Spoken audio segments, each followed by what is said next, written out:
oracles now. The drawings we were doing would be 15 years ago.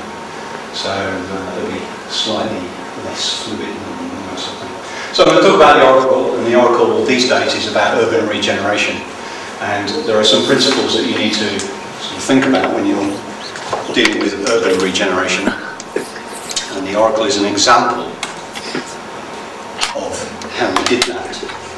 But these days, the urban design agenda has some headings which you will see repeated. Sometimes the headings change.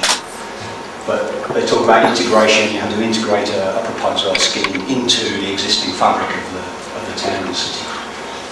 There's a talk about active frontage.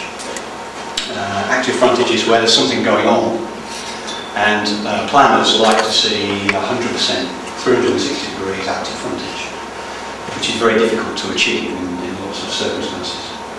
There's a lot of talk about mixed use. When everything would be single use, you'd have a retail scheme, you'd have a residential scheme, you'd have an industrial scheme, you'd have an office scheme, or leisure. These days, the fashion is to mix everything up together, and they all have different demands and different difficulties. Permeability is the phrase that urban designers like to use, which is you should be able to get through a scheme, you should be able to get into it and out of it very easily. And I think we do that with the oracle, but there was a fashion a few years ago for retail schemes in particular to be quite isolated, and you couldn't necessarily get through them because the idea was to trap people inside the scheme. And these days, very much, we're trying to allow people to flow through, much for the better, I might say. Schemes have to be accessible as well. It's that to be successful, people have to be able to get to them. So you have to think about transport and relationship with the road network and the rail network, etc. Wayfinding is an issue. Do people know where they're going? Can they see where they're going, where they want to get to? How do they get there?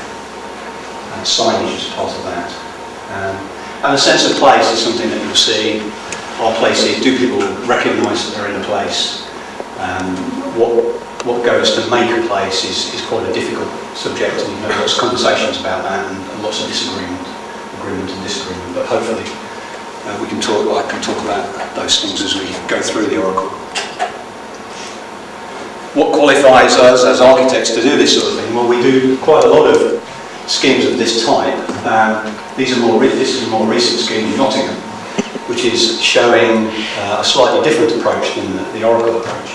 But here we have student residential, 600 bedrooms, sitting on top of a 4-storey car park, on top of 3 stories of retail and leisure at ground level, sitting on a city block in Nottingham, where we managed to get the 360 degrees of active frontage.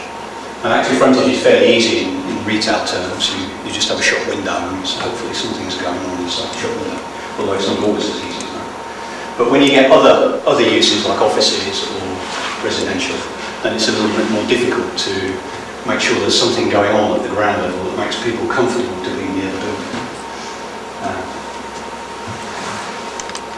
We also don't only deal in new buildings, but in existing buildings. This is in Cardiff, an old department store which has been redeveloped for retail ground first and basement, and then residential again behind the facade. And there's a big extension behind. This is a listed building. There's a big extension behind. And one of the big issues today is, do we reuse buildings as much as we could? There's obviously sustainability issues. Think about where it's better to reuse existing structures. And I think the emphasis today is for us to look to reuse buildings more than we would say 10 years ago, where the approach was purely an economic one. Is it cheaper to knock it down? Well, let's knock it down. And I think there are there's a different agenda at the moment for people to think about. And some of the schemes we do are still quite large in their impact. This is in High Wycombe, not that far away, but takes in quite a few of the blocks of the town centre. This was a 7-building development, again with retail, residential, leisure, there's cinemas, there's bowling, there's a library in here, there's a bus station. So again, mixed uses, but this is a mainly outdoor scheme. As I say, it takes in a number of the town centre blocks. a single block development. This is in Poland, where there was an old industrial building on a block in the city centre, and this was a multi-level scheme similar to the one in Nottingham, with a certain amount of retail and other uses above and below it, and a lot of public space. Start to see some of the drawings that we use as architects to describe these schemes to various people. This was really aimed at getting an economic,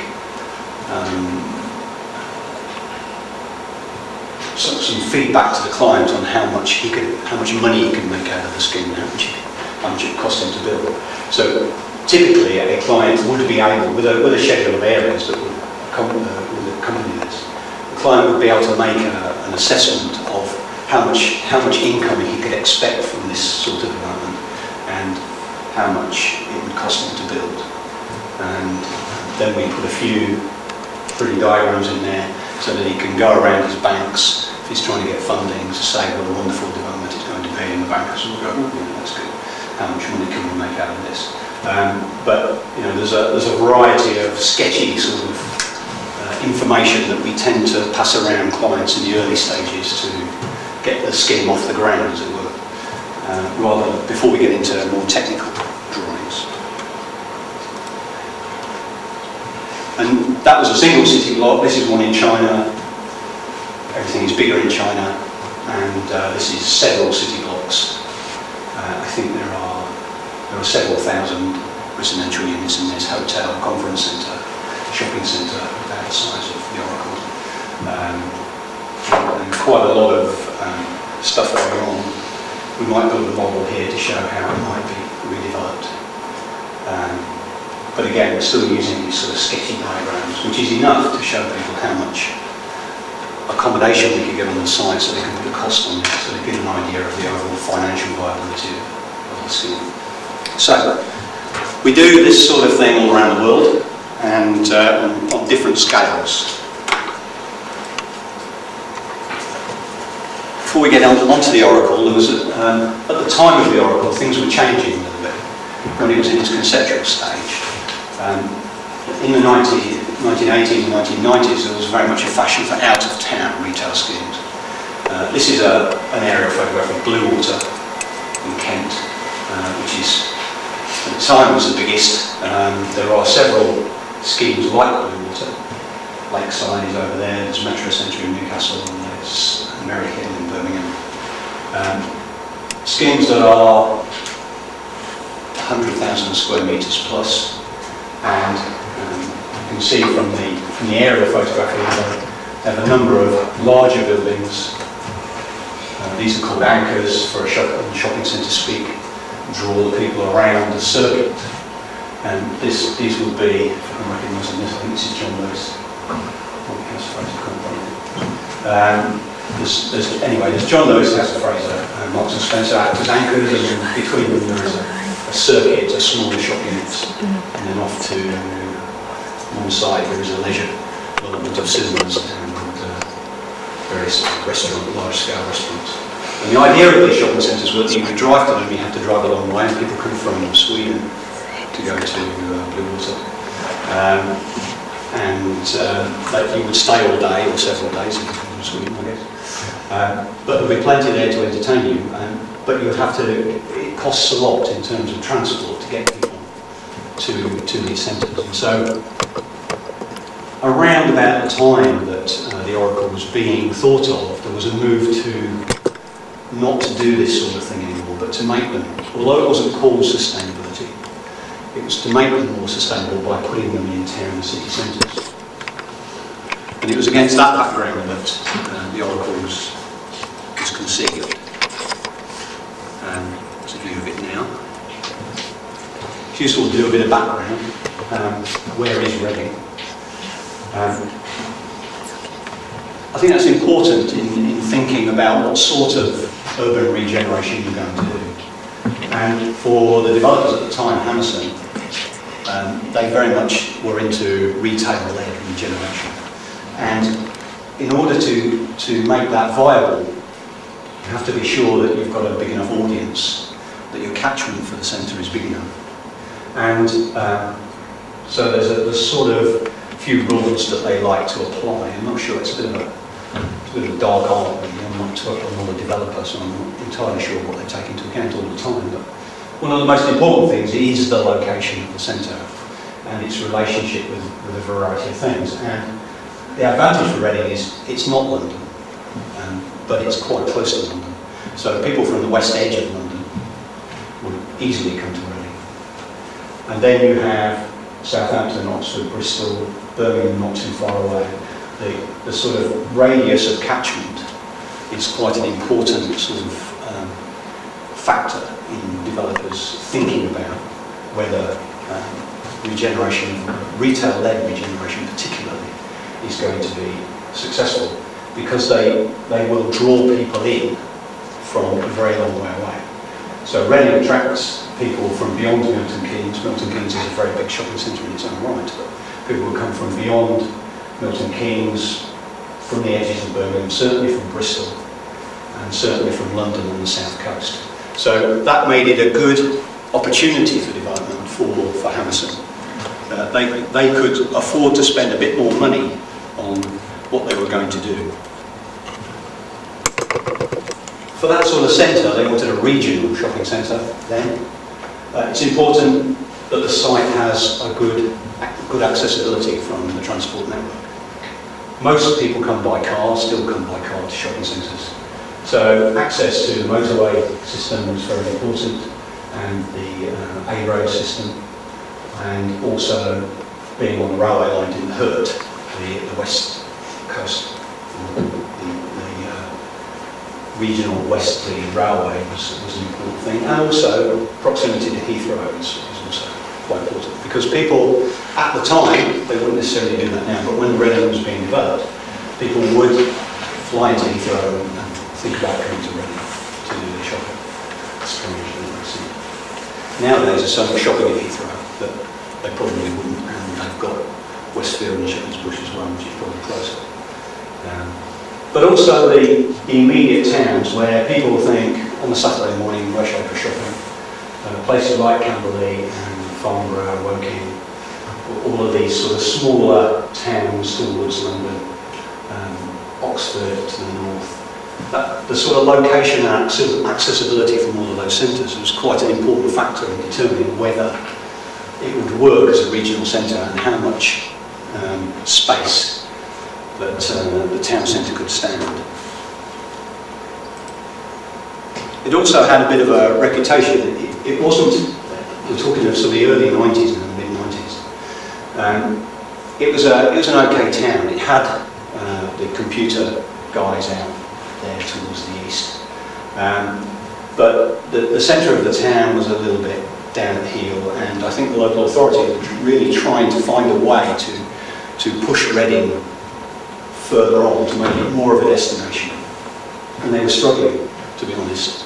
And although the festival was here, and there are lots of sort of nice things that people would come to the town for, it wasn't really economically working as well as they thought it could do. And they really needed to regenerate on a wider scale than just a local scale. So they were supporting a regional shopping centre. They could see that a shopping centre of the size of the Oracle would change the nature of the town centre and would have a big impact on the overall economy of the town as it was then. I think it was a city now, isn't it? It had a high street, Broad Street. It was paved and it was busy. But it was really only a local high street. It wasn't attracting people from very far away outside Reading. People would go to Oxford rather than Reading. They would go to Milton Keynes rather than Reading. So there was something there to work with.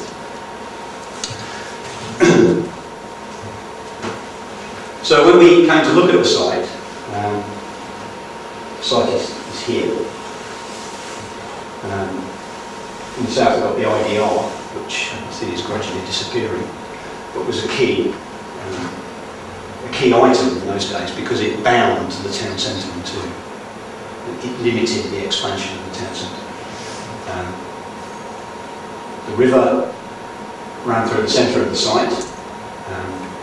The original site, I've got some photographs in a minute, but the original site was, had some abandoned buildings on it, had a car park on it. It was the site of a brewery that had been closed down several years previously. There was used to be a gasworks on the site which had been abandoned, and levelled and abandoned. So it was very much a derelict site. The main action in town was Broad Street. And although Broad Street now is here, and the city office, council offices are here, Broad Street operated on a very short length. We have a concept in retail that you may have heard of called prime pitch. And the prime pitch was a very short length. That's where the multiple retailers want to be, in the city centre, town centre. And that's where the biggest rents are.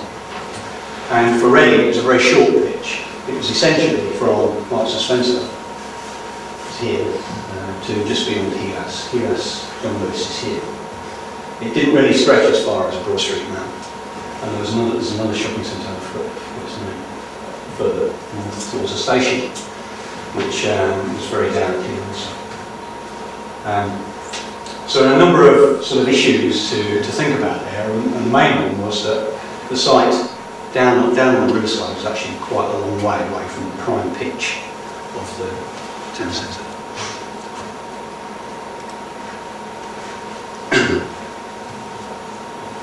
So what we had was Marks and Spencer and Heras, which are on Broad Street, which one's here. Broad Street now over here. There was a very big, so there's a big BT building on Minster Street is around here. Heras had a depository, a sort of storage building on the site, which was pretty down here. There was a car park. This was the area of the abandoned site, derelict site. And there was a major bus garage on the south side of the river. It was being used. It was sort of fairly busy bus garage actually, and presented a bit of difficulty. So some of these uses had to be relocated before we could use the site. The developer takes this all in their sort of evaluation or appraisal of the development. So we had to decide what we were going to do with all this parking. This was a reasonably well used car park. Where was that parking going to go when we closed the site?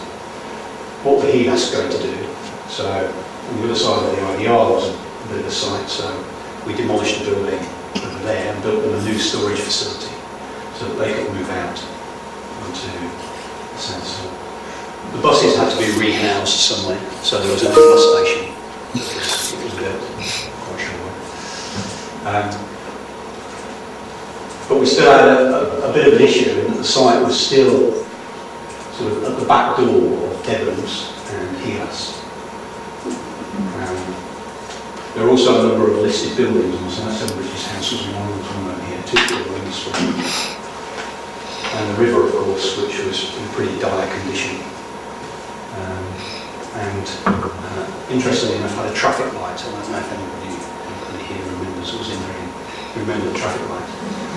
The bridge at this end, the bend was too sharp for the barges to get around the bend in both directions at the same time. So I think if you were coming in this direction, with the buttons on the side you had to press, which would change the traffic light, which meant you could go on the bridge, get around the corner. There were some issues with the river. And there were a lot of people to consult. Consultation took a long time. As I say, the scheme was initially conceived in 1988. We got involved in 1994. We finally got the planning application in 1996. The demolition took place in 1998. And the first part of the scheme opened in 2000. So 12 years from the very initial concept to opening the doors, and I think it finished, the final bit finished in 2001. Although we were mucking about as part of it as late as last year. But the River Authority have to be consulted, the bus people have to be consulted. We're mucking about the IDR and the roads and the highways people. BT had the world's most expensive fibre optic cable running down here across the bridge over the river. So they had to be consulted. John Lewis wanted their pound of flesh. Because listed buildings, English heritage are involved. very important archaeological site. So the archaeologists from Reading, from Berkshire had to be involved. Being a gasworks, there was a lot of nasty stuff on the ground, so the environment agency had to be involved. How are you going to remediate? So, a lot of issues there that need to be addressed. And that's why it takes a long time, and the developers have to have a lot of staying power. They really need to do it, but also it really needs to be worth doing. There needs to be a big profit involved in order for them to take a risk. This is a picture of the site. Sorry, it's a bit grainy. The site before we started, it was partly used as a surface car park. This is the abandoned listed building here, which is now. It's an interesting story. It was listed because it was thought to be by a famous architect whose name escapes me, but actually it wasn't by him. The house that he did was over here and was demolished earlier on. But because it was listed, it was listed. So it had to be retained. This is the BT building here. These are the houses along Minster Street. And the Helas building.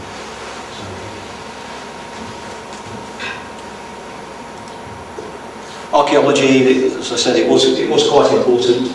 The reason it's called the Oracle is that there was a workhouse called the Oracle on the site, just behind Minster Street, next to, just over the road from the church, St Mary Brooks Church. This is the excavation for the workhouse, the Oracle workhouse, and it's where the skin took its name from. But there was 6 months of, while we were digging up nasty bits of gasworks, there were archaeologists on the site excavating the plan of the workhouse, and also some even earlier settlements down by the riverside where timber pile was, and bits and pieces of Roman stuff I think were found in the ground. So there's quite a lot of archaeology going on at the same time. The river, partially canalised, turned from a river to a canal. The bus garage on the right hand side, this is the Helas building down here, and the car park, two-storey car park. The bus garage, turns out they've been pouring oil through a hole in the floor for 80 years, so there's an awful lot of oil underneath the slab there. And there was an ingenious approach of putting down some bugs which converted the oil into something not so dangerous, which could be dug out and dumped somewhere else. This is the back of Seven Bridges house and the car park building. It's one of my colleagues holding up a board when the planning committee decided they wanted to have a site visit. He would show them how wonderful it would be once this old car park had gone. So, coming back to the challenge of making the shopping centre work, there's 3 diagrams here which sort of show different approaches that we could have taken. The prime shopping that we're trying to extend is here on Broad Street. Helas, Marks and Spencer, Devons. So what we were trying to do then is extend that down to the river by creating a new magnet and perhaps extending it a bit further because it's a regional shopping centre. It's costing us a lot of money. You need a lot of return. So you need a lot of space. You need magnets in there. So drawing people down. Yeah. So we could draw them through Devons down to the riverside and take them on. But that's a bit of a dog leg, a dead end scheme. Retail terms, if you look at shopping centre plans, you'll see that doesn't work very often. People don't like going there and then coming back again. So they'd rather not go there, probably just go there. Maybe they wouldn't even bother. An alternative would be to do the same sort of thing, but do it through Helas. Bring people down through the department store to here and then have a bit of a turn off over there. Or the solution that we ended up doing, which is to try and create a sort of a route. So we were bringing people past Devons, down to first anchor store here, along to the second anchor store, and then they could go back past Helas, back to Broad Street. So we had a bit of a circuit. And again, if you look at, if you think of the Blue Water arrangements, a circuit. Successful shopping centres are circuits. There's a dumbbell arrangement where you go from one end to the other and back again and feed in at various points into that strip, or there's a circuit. And circuits are good because people don't feel they're coming back where they've been before, but also they have the opportunity to give you a lot of retail facade. So in retailers' terms, it's good stuff to do. So we opted for diagram 3, a circuit. And this developed into a bit more of a sketch. We were thinking, well, what can we do? We've got the topography to think about. Broad Street is quite a lot higher than the riverside, so a level change to deal with. But the main thing is a link into Broad Street here, down to this here, and here, and then back out to Heelas on this side of the church. And then on the riverside we could create some civic space that is now known as public realm, and because of the proximity to the IDR, we could have our parking and our access on this side of the river, which meant that we were getting people in from the town centre, and we were getting people in from the IDR and the car park, and we were, hopefully those people, if we made the car park big enough and easy to get into, they would drive into town. For their visit to town, they would go through our scheme up into Broad Street and then come back again, back down to their car, which does happen. But the main thing is to make that an easy thing to do. But also the opportunity to create a nice civic space on the riverside and really take advantage of the river.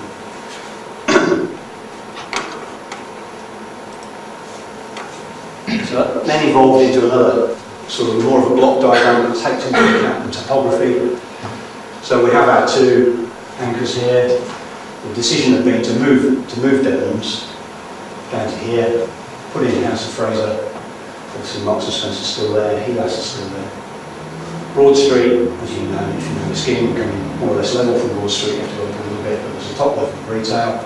You get into a lower level in Minster Street, which links around to Heelas. And then you drop down from those levels down to the riverside, and the ratios in the riverside with the car park on the opposite side. You'll see the river's nice and straight here, which is convenient.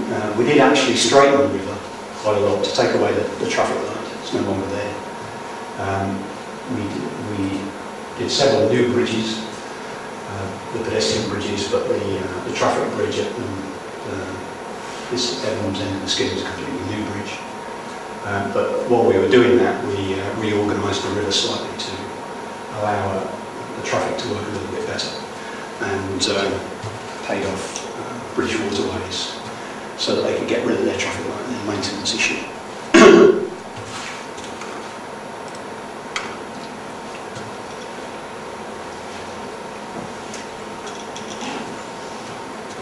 So from those diagrams, that was sort of planning application time. It then grew into more of a technical approach. This is a typical sort of planning drawing that we submitted for the planning application.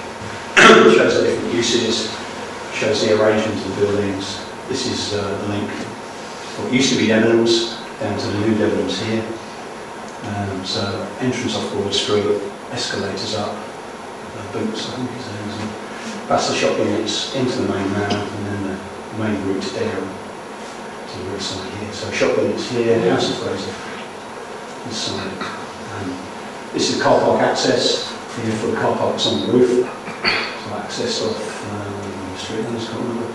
And this is the route through to Heelas in the side of the church. And the variety of uses is encapsulated here. So retail, obviously, residential, these are the units over here, the units for rent.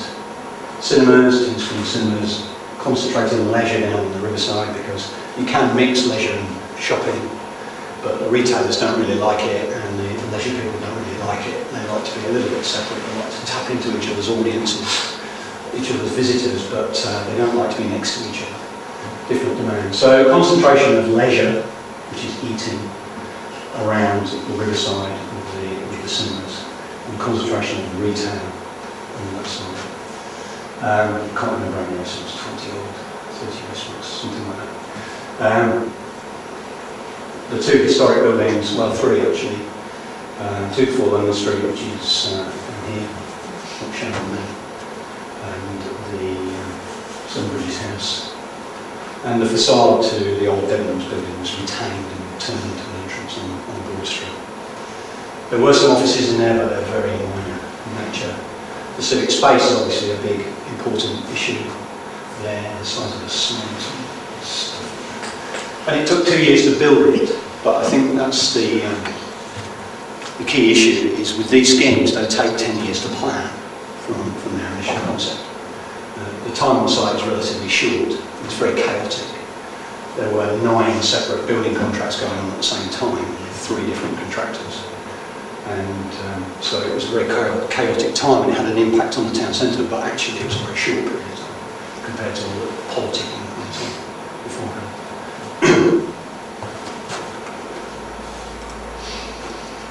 So another diagram which explains you've done the technical stuff for the contractors, and then you have to come back and say to the retailers, where are you going to be in the scheme? And essentially shows the same thing: Broad Street, into Debenhams, House of Fraser, strong retail pitch, then in from Minster Street, back out to Helas, and then down to the riverside, across the river to the restaurants and the cinemas on the other side. So a 3-dimensional jigsaw puzzle really to try and make it work. The things that are key to the scheme are retail needs to be where all the other retail is, opposite side of a 2-sided high street, and the restaurants and leisure need to be where all the restaurants and leisure are. So down on the riverside, nice big outdoor space, people sit down a few days, it's sunny, but it's a lively sort of space that people like to stay, enjoy themselves. So, just some things about the scheme. We did move the river. We didn't move it all. This is the original river line. Where we moved it was up here. We put that bridge in. These are retractable. I don't know whether they retract them anymore, but there are retractable covers for the outdoor space. Originally, the outdoor space didn't have railings along the riverside, but I think on day 2, somebody jumped in the bridge. Okay, put some railings up. So we put some railings up, and then it was designed on a 50-year flood, like design life, and it flooded in 3 of the first 4 years. So all of this area of the lighter pavement was underwater. So it was designed to flood, but not quite as frequently as that. And the interesting thing was that the trees on there are contained within big concrete rings, and they're quite happy being in the damp there. But what they weren't happy about when it flooded was they all floated and tipped over. So the day after the flood, all the trees, which were quite expensive trees to put in, were tipped at an angle and had to be stood back up again. I think there's something now I wouldn't do again, which I don't think I'll put those trees in. The lines on the pavement, by the way, I'll come back to the art, but that is part of the art in the environment. There are several items of public art in the scheme that Geeson put in, and this pavement pattern was designed by artists. And you can, if you go to the site, you can follow those lines through all of the paving pattern. And if you've got the time, we've had a few beers. So, just some pictures of it. The internal high street, these days there's a fashion for making it outdoors, not indoor. But the principle's the same. For retail to work, it needs to be next to other retail, it needs to be opposite other retail, it needs to be continuous frontage, and it needs to be linked in with Marks and Spencer and John Lewis and all of those guys to make it a successful, profitable retail entity. Public space, performance space, I don't know, do they use the performance space much? The plan was that it would be used for performances quite often, they do. But it's a great space for just sitting around, and it's an interesting point. I was thinking a lot of people there, and it's called public ground on my earlier slide, but of course it's not public ground really, it's private ground. And it's a discussion that I have quite often. Is to make these spaces work, actually somebody needs to be in charge of them.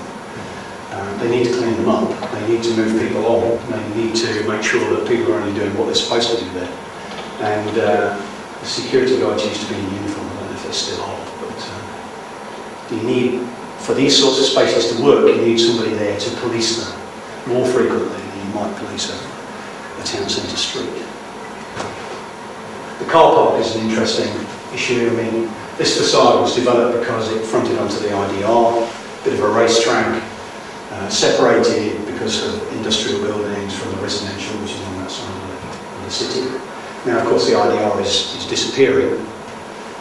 So to create a street there, which is going to be a friendly, interesting street to walk around, we've got a whole lot of ground floor, 250 metres or something, ground floor there, which is essentially car park circulation, and not a very friendly face to a street in a city.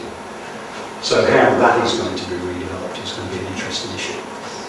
And it may be that the car park, because after all these are only economic constructs really, a car park could go somewhere else. Car parks aren't very expensive to build. And if the IDR, whatever it's called, in the future becomes an important street, there is a more than probable, there's a more probability that the car park will be taken away and put somewhere else. And that whole site south of the river redeveloped as another use. Maybe an extension to the shopping centre could be something completely different. You should never look at buildings, we never look at buildings like this. I know I said earlier we shouldn't be using them, but you should never look at these buildings as being permanent. They are, it's paid its way. It's 10 years of being one of the most successful car parks west of London. It could easily go and be replaced with something else. People sitting around having a good time. Some of the uses that you might not know were there originally. This was an art gallery. We did put a gallery in there. It's where one of the restaurants are now, opposite Mr. Fraser. So there was a gallery in there. There was also a creche next door to the gallery, which lasted about 2 years. The gallery lasted about 2 years. This was a jelly-legged chicken, which was a replacement facility for a gallery that was in Minster Street when we did the original demolition. So it was a genuine mixed-use scheme, although to be honest, I think Hammerson always had in their mind that they would give it 2 years and then they would take it back and they would convert it into space that made them rent, gave them rent. We reused and extended some of the buildings. So this is London Street Brasserie, which is 2-4 London Street. The bridge there is London Street Bridge is a scheduled ancient monument, so you're not allowed to do anything to it. And this building touches the ancient monument, so you're not allowed to do anything with this bit, but we were allowed to extend it. So where we could, although on a small scale, we did reuse some of the existing buildings. This is the residential.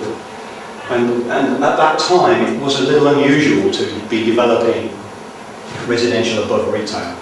It's very common now, but what developers wanted in the mid-90s is they wanted a clean investment, and a clean investment was a single use. So if they had a retail investment package, they knew what they were doing. They had these reviews every 5 years, and they had a sort of predictable profile of issues that would arise from a retail investment. On the other hand, if they were a residential developer, it was a different profile, and they preferred to have a standalone residential development investment. So to put the residential above the retail was something that developers didn't really do in the late 80s and mid-90s. Now, of course, it's become very common. Investors have changed the way they look at investment packages, and the pressure is from the local authorities and the government to make more mixed use, so this is now a very common solution. And another issue that needs to be thought about a lot is the nighttime economy. A lot of local authorities talk about 24-hour economy, which I don't know whether this is 24 hours, but certainly 18 hours. But there are a lot of issues that come with that. Security, nuisance, access. Is the car park open all the time? Are the buses running? Are people falling in the river at night? There are lots of issues to do with the nighttime economy that local authorities tend to shy away a little bit from and are not, to my mind anyway, addressed properly. And it might be better that it was gated at either end and locked up at 10 o'clock at night or 12 o'clock or whatever. And people were kept out of there, there'll be a lot fewer issues maybe from a management point of view. And certainly I think people like Hanson, developer operators, would prefer that approach than leaving it open. And so there are conflicts there, I think, which perhaps not yet satisfactorily resolved. I mentioned public art. I think there are 10 different artists, there were 10 different artists involved in creating works of art. There's floorscape stuff. There's this one outside, I can't remember the name of the artist, but this one outside at Minster Street. But if you go into them now, you'll see in the floor there are different tiles of different motifs and designs inserted into the floor, and there are clues. If you go to, in fact this would be a good test, go to Centre Management and ask them for the art trail information. And we'll see if they've still got it. But there's one in the floor pattern in the mound, the platters in the mound. The Martin Donlen light, screen printed glazing on the riverside. There's the beacon over the top of the car park with John in jail. Pattern on the canopies. There is an art trail on the riverside also. So there was lots of collaborating with artists and other designers in bringing a richness to the centre that you might not know is there, but actually is there. And I think a lot of successful centres have that sort of in there as well. It's a sort of almost a subconscious thing that time and money and effort has been spent in incorporating these things into the school that you might not necessarily see if you first view. So moving on from the Oracle, where to next? We were obviously trying to bring the riverside into the town centre, and I think that was very successful. And I think it strengthened parts of the town centre. And I know that there is a lot of improvement work being done in areas to the north of Broad Street. And I think the city centre has become much bigger than it was before, not just because of the Oracle, but because of the Oracle effect, if you like, bringing in investment, helped the town to expand in terms of employment and became a richer place. And the Oracle definitely had an impact on that. And the bid proposals, I think there's a new bid, I don't know whether it's successful or not. The old one was very successful, and sort of stretching, the aim is to stretch towards the station, I guess. Broad Street Rail has been sort of now incorporated into Broad Street more. We do some work at Broad Street Rail as well, but there are further plans for that, I think. And I suppose that ultimately the aim is to stretch this the city centre to create a much broader city centre in a way that the Oracle has started down here and what the local authority are working to do. And I did find something that I don't know if this is still a current document, but ready in 2020 was something that we were consulted on in about 1999. What was ready going to be in 20 years' time, and I don't know how far they've got on this, how they would score themselves in terms of success, being halfway through their period. They've certainly done some good work up here, but perhaps not as much as they wanted to. And we know that they're talking about what to do around here, but again, they haven't really brought it about, and I just wonder whether they've been caught out a little bit by the recession, because I think in the 90s there was this view that it would go on and the investment would continue to flow in, and people would take risks because there was a good chance already. And I think it probably is still there, but maybe just sort of stalled a little bit. But it'd be interesting from the local authorities point of view how far down that road I think they are. Nothing, any questions? Nothing? Yeah. Can I ask one?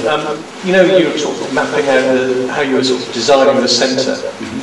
What were the key influences on that? It sounds like the major stalls, were already in there and therefore wanted to be incorporated in the routeway. Or was that just something that the Hammersons were pushing? Because it was a retail-led scheme, the main aim was to create more retail space. And there are a few rules, like there are in most approaches to these things, is that you have to have an anchor store, and the anchor store determines the route of the retail. And what we were trying to do was trying to get the maximum length of retail frontage. So it is a sort of, it's a formula really. And the only anchor that wasn't really represented in Reading already was House of Fraser. So in order to maximise that length of retail frontage, there was a discussion to move Debenhams out. So House of Fraser wanted the space, and we wanted to, rather than just have one anchor, which wouldn't have really given us the opportunity for a route, or wouldn't have maximised the opportunity for retail, then we decided to move Debenhams down to the Riverside as well and create that focus down on the Riverside. So the anchors come first, the major stores come first, and there are only probably half a dozen in Debenhams. John Lewis is the main anchor store. Marks and Spencer's used to be one, but less so now. And then Debenhams, House of Fraser, I couldn't think of another one, probably not. Then you get like at Westfield in Shepherd's Bush, where you haven't got enough, then you tend to have a conglomeration of fashion retailers like Next and Primark. You put those together and they act as an anchor. So the first thing that happens is you need to work out where your anchors are going to be and to maximise the run of retail in between those anchors. And it's important to remember that the developer pays those anchors to be there. They don't pay any rent. Where the developer makes his money is the shop units between those anchors. So I can't remember the exact figures, but we might spend £3 million building a Debenhams, and then they will get a bum to go in there and live in it rent-free for 5 years. And all of that, plus all the rest of the development, is paid for by those runs of retail shops. So I don't think Hammerson made any money out of the car park, or the residential, or the art gallery, or the department stores. And they paid for the river, the roads, the archaeology, the demolition, the remediation, all of that listed buildings. They pay for all of that out of those runs of retail units between the anchor stores.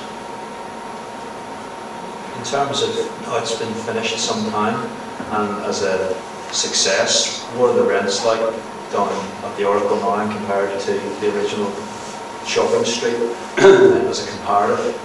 I wouldn't know what they are now because I haven't spoken to the agents recently, but I know that when we opened, the rent in the Oracle was twice what it would be on Broad Street. I think the rents are they're a bit of a secret, really, in that they're negotiated on the basis of whether how important is it for the tenant and how important is it for the landlord. And so there are sort of target rents, if you like, that people aim for to get a return, but the actual rent on the unit will be subject to a negotiation. But suffice to say, they were taking a bit of a gamble on the rents when we started out. And the agents were routinely, in those days anyway, would routinely talk up the rent that could be got per unit. And also it's a bit difficult with a scheme like this where you're operating on different levels. There's a big argument about which is the main level and therefore what is the main rent. And I think the opinion was that the lower man level was the main level at the time because you had the two entrances one from Minster Street and one out to Helas. But actually I think they got even rents on both levels in the end. And funnily enough, with a department store, perhaps you can tell me, but the key level for a department store is where the perfume is. And so they have to, we had big debates, I remember we had big debates with, believe it or not, with Debenhams and House of Fraser on where are they going to put the perfume. Are they going to put it on the lower level, or are they going to put it on the upper level? Or are they going to put it in the basement? And that took up quite a lot of time. But makes a difference because that's where they see the key level, and therefore it sets the rents immediately around.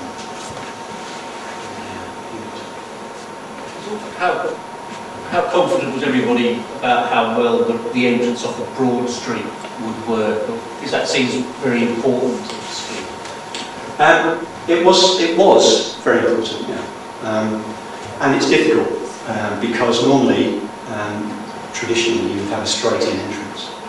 And the change in level was a difficult thing for Anderson to go through. But it was the only way we could make the levels work properly. Because there are site constraints on Minster Street, we had to get buses under. Minster Street's a bus route. So they had to go down Minster Street and under the bridge. So we had to have the bridge at that level. And so that was the constraint going up, so we kept that as low as we could. But then the constraints at the other end were the river and the floodplain. The basement is below the floodplain, so we couldn't go any lower than that. So fitting 2 or 3 levels in between those two constraints with the fibre optic cable, which couldn't be moved on pain of death, running through the middle as well. So if you go into the service yard, you'll see the service yard is a little bit up and down. And that's because of the fibre optic cable which runs through the service yard. So those constraints set the level. But at the time, the key thing was to get an entrance opposite Marks and Spencer, because that end of the prime pitch was very important. So it was an important driver, really. So even though there's a level change, it had to be there. How difficult for you as architects was that end of it, really, to make that work well? Well, with all of these things, you spend a lot of time sort of debating different solutions, and I can't remember exactly how long it took, but safe to say the better part of a year of looking at various options of all of the entrances really, and how the thing all sort of fitted together. But it would take that amount of time debating backwards and forwards different things, and it was quite difficult. But it's not entirely satisfactory because you enter and there's nothing there, and ideally you would want to be straight into the shopping as a shopping centre architect. That's what you need to do. If you're applying the formula, you go in, you don't waste any space, it's frontage and you should be using it. So there's quite a long way when you go in there before you actually get to your retail frontage. But from an aesthetic point of view, I think we successfully used the facade. I think it was a listed facade from memory. So there were again a limited number of options. Did we keep the building behind and try and reorganise it, which we did look at quite a lot, or did we just try and keep the facade? And I think we took away there was an infill building where the actual canopy comes out. There was an infill building there that we took away. You mentioned there, you just said the formula. You mentioned it before, the shopping centre formula. Yeah. But how much does that restrict and sort of stop innovation and creativity in the design process? If you're kind of working to a formula, isn't that determining things? It certainly determines the financial viability. And I think there's a slightly looser approach now than there perhaps was then. In that retailers are a bit more inventive and prepared to vary from what they would see as a norm. So a high street multiple, say Next or one of those people, Topshop or whatever, they like a rectangular box with a frontage, 7.5 metres frontage, 30 to 40 metre deep. rectangular box, service at the back and straight in at the front. And that gains the maximum rent. I suppose you want to know about how rents are calculated in retail schemes here. The first 10 metres of a unit attracts the most rent, and then subsequent chunks of 10 metres each attract half that rent. So the key issue is to get the length of frontage with that full 10 metre depth, which sets the rent. And the more of that you can get, then the more money the developer is going to get. But if you can't get that, then it becomes a unit by unit or negotiation. And it depends then how important the retailer thinks the unit is for their business. So that's a different sort of kettle of fish, if you like. If you go to America and look at all the American centres, and a lot of the UK, you'll see that they're all rectangular boxes between two anchors, and they can let that any time. But where you're trying to squeeze something into quite a difficult site, and you're getting units that aren't rectangular and don't have proper frontage and site limits, then it's more difficult for the developer to negotiate a decent rent, and he knows that, and therefore is less likely to take the risk. I think it comes down to the risk profile, really. So a shops with less depth more valuable, because if you have a shallow shop, which is say the 10 metres. Well, they're more valuable, but they're more expensive from a retail perspective. So, you know, if you've only got a 10 metre deep unit, then you're paying Zone A rents, as they called, for the whole of the unit. If you've got a 30 metre deep unit, you're paying that rent for the front part, you're paying reduced rent. So overall, the rent for the unit is cheaper, rent per square foot, as they still say. You might get people who like short units are people like jewellers, for example. Everything's on display. You don't really get racks of stuff for people to go through. Everything's on display, so they don't mind shorter units depending on what their overall profile is. You know, all of these retailers have. They know their businesses absolutely. They know what makes money. They know how much money they're going to get out of a unit in any location, and so they all have their desirable requirements for a particular location. So if they want to get into Reading, if they're absolutely desperate to get into Reading, they'll take pretty much anything, provided it's in more or less the prime pitch. If they're not too bothered because Reading isn't a great location for them, then they'll want exactly what they want in order to go there. I just wanted to ask you something. I don't know whether you talked about this before, sorry I'm late, but how much controversy your design provoked when you presented this in general in the public, and also from institutions like what criticism did you receive, and how did you take that on board, or only was it important for you the feedback from the local authority? Well, in those days we didn't have CAD. Oh, right. We had the Royal Fine Arts Commission, who did what CAD do, but didn't do it as intrusively. So I think the scheme was sent to RC, but we didn't get much criticism. There was some criticism about cinema, I seem to remember, which is quite a big building on that corner of the site. That was about it. In terms of the local people, there was the usual, some people hate it. There's always going to be somebody that hates it, and some people that support it. And so that roughly weighed. I think the most controversial bit there was Minster Street and businesses on Minster Street. We had to there was a compulsory purchase of some of the buildings on Minster Street that were occupied as offices, and there was a bit of resistance from most businesses, and they got into the press and so on. But that was more of an economic thing rather than an architectural thing.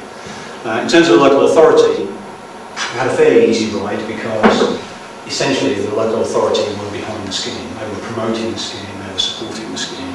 They reorganised their committee structure in order to support what the scheme needed in terms of decision making.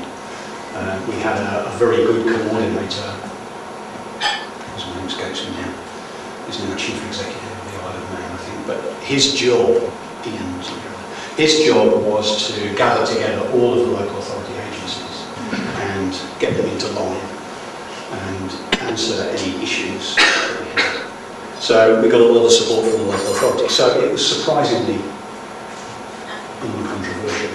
I think there was a little bit of opposition from Bracknell because I don't think they've done anything yet, have they? But at the time, Bracknell were going to do their big scheme, and they still hadn't done it. But they saw this as being competition with what they were trying to do, and so they were objecting. So there was very little controversy.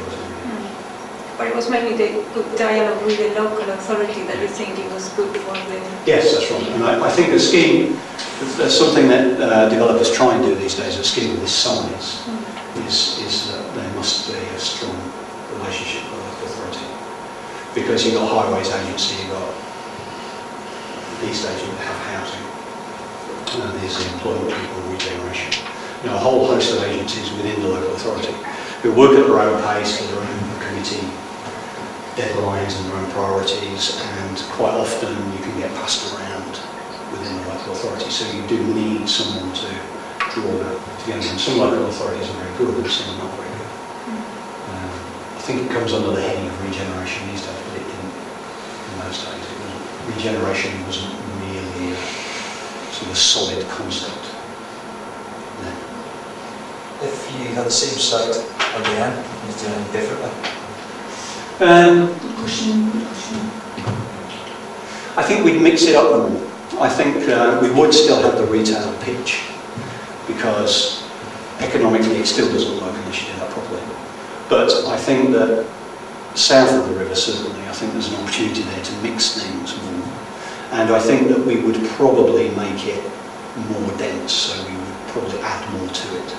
We'd probably have more residential uses in there. Because again, in those days, they weren't, you know, it was a different thing to do, was to mix in specifically residential. Leisure and retail wasn't so bad, but the residential idea was not really something that everybody did. But now, people look at you a little oddly if you suggest that you might just have a bit of retail with no residential. So I think we would probably have a lot more mixed use within the buildings of the site. There would be certainly pressure to have a more open scheme, but I don't think we could achieve what we achieved in terms of retail if we made it open because of the level changes. I may be wrong. So yeah, I think south of the river, I think we would definitely try and do something a bit different. Also, the IDR is disappearing, isn't it? So, you know, transport into the scheme, who knows how that's going to work in the future. Well, that's actually on the back burner, the IDR proposals have, to be honest, probably been kicked out. So I think For the time being. for the time being, yeah. For the next round. Yeah. But there is a desire, isn't there, to reintegrate the area south of the IDR. Yeah. IDR with the, I think it's one of the principles of 2020 was to bridge the IDR, and that's why Chatham Street, which is with that scheme down there, is.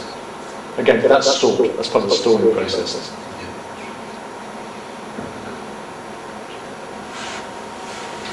How much time did it take to rent out the, because it was quite a lot of built-up space at that time, wasn't it? So did it take long for the whole development to there's always a sort of cat and mouse game with development where you need some tenants, particularly the anchors, and you need them to sign on the dotted line. then, once they've signed on the dotted line, then the other tenants will come along. They say, we're getting a new Debenhams, you're having a new house of Fraser, that looks good, we'll go in there. But the anchor tenants know that, so they play that game of, well, we might sign, we might not, how much you offer it, sort of thing. So it actually takes quite a long time, that phase of jockeying for position to get the best deal. But once that deal's in place, I mean, that might take a year or 2 years. I mean, these days you wouldn't do a scheme at all unless you've got the anchor tenants signed up before you start. But once those anchor tenants in place, then usually the developer takes a risk on the rest of the space, knowing that he's got a strong scheme and the demand is there. I think actually it took less than a year for them to get on the scheme. Because once the tenants were there, the anchor tenants were there, then it was a strong scheme and they got the space away very, very quickly, and I think it was fully let when it opened. Okay, in designing the shop fronts, because you did say about how that influences the type of stores that come there. Was there something that you had as an architect in mind when you were designing the different widths and depths of shop fronting, that you want certain usages in certain parts of the complex? I think that the different character of areas of shopping has developed over recent years. So shopping centres now, retail schemes now, shopping centres and sort of retail mixed-use schemes, have a different character in different buildings within the scheme. So the aim is to create a lot of variety.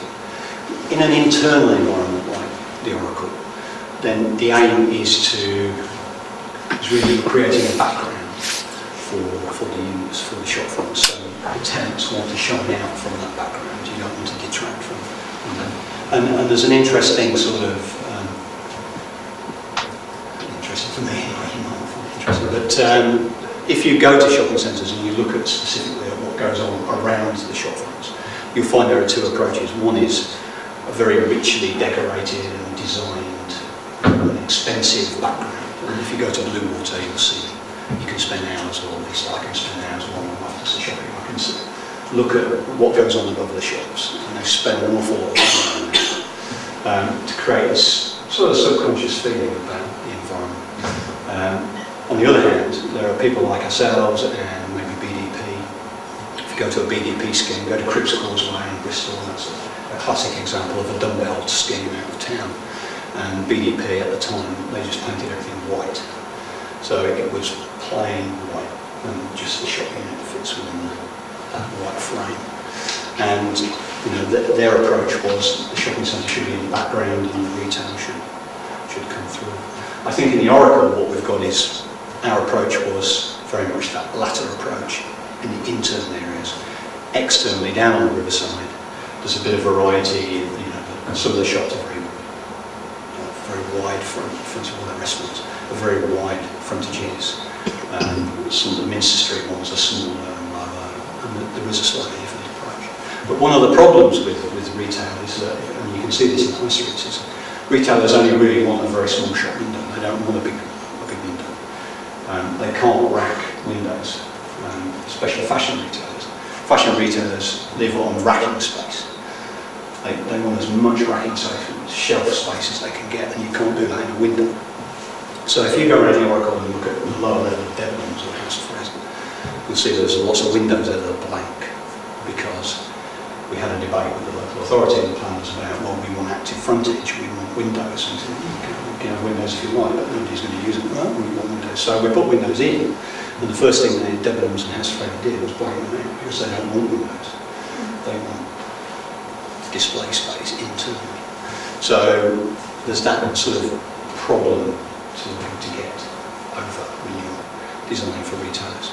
Some retailers are happier to deal with the problem than others. Fashion retailers are the worst, really, dealing with it. So I think that to get back to your question, on the Oracle there was less pressure because it's an internal scheme.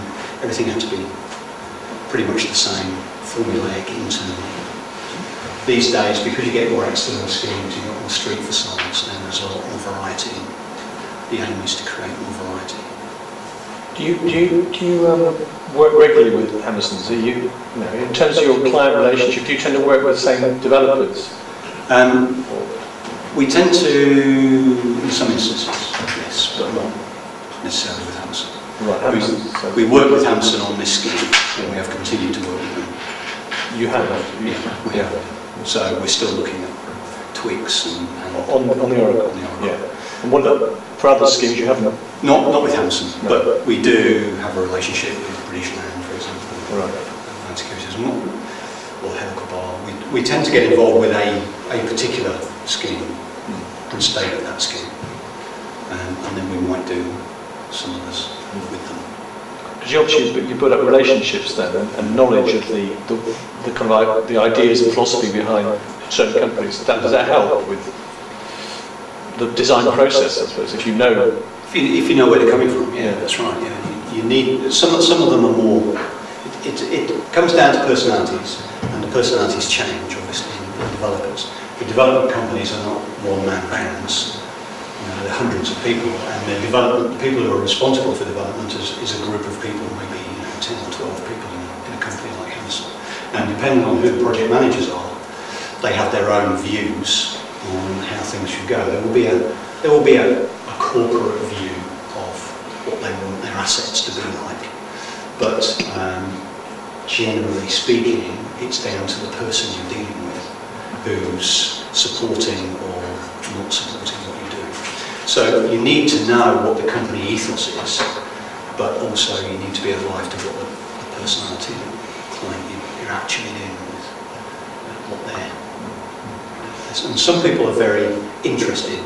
The guy who ran this for Hammerson is a guy called John Emery, who went on to do their scheme at Bullring in Birmingham and Southampton, West Key in Southampton. And John was very hands-on, he was very interested in the design, specifically the art, and how the whole thing was run. But there are other client representatives who are just not interested at all. We just say, okay. As long as it's not going to cost any more than the cost line, I'm not really interested. And it's more difficult in a way that way, because you can work away in a bit of a vacuum and come to make a presentation after 3 months' work for someone else to say, oh, I don't like that. Whereas someone like John, you knew what he liked, and if he liked it, then he would argue it through. Whereas people who are not interested in the design don't support it in the way that people are interested. So I much prefer a middling client, so it lets me go.